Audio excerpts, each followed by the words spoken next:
What's up, everyone? It's Matt at Aloha City. One of the things that I get asked a lot about is how I got into the ukulele.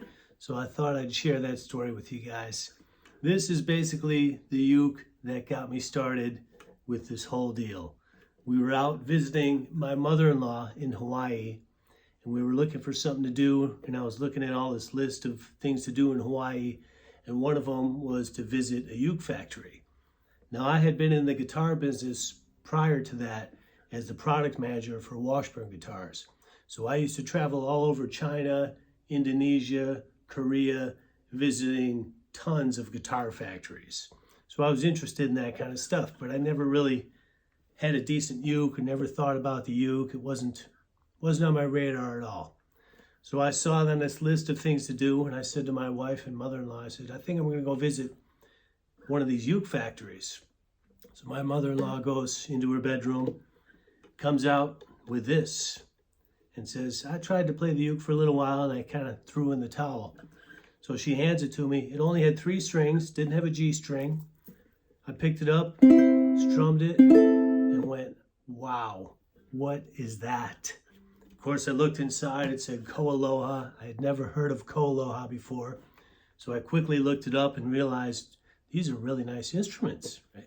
So I was blown away. Played it all night with the 3 strings. Learned Over the Rainbow, Imagine. Those were the first songs that I learned. Next day, as soon as the music store opened, I was right there ready to buy some strings because I wanted that 4th string. So I bought a new set of low G strings, put it on here, and I've basically been playing every day since. So immediately, I fell in love with the ukulele. I knew I was going to work it into my live gigs. I've been playing it in an acoustic duo for many years. So I brought it over to Ko Aloha. That's when I first met Brian, who I still talk to all the time now. He's still there. Asked him to put a pickup in it for me, which he did. And then I flew home the next day, started gigging with it, started showing all my friends. Some of my friends, once they saw it, they wanted one as well. And it's basically my mother-in-law is the one that got me into this. If she wouldn't have pulled this out of her closet and shown it to me, I might not have ever fallen in love with this instrument, and none of this Aloha City stuff would have ever happened. So I'm so glad she did.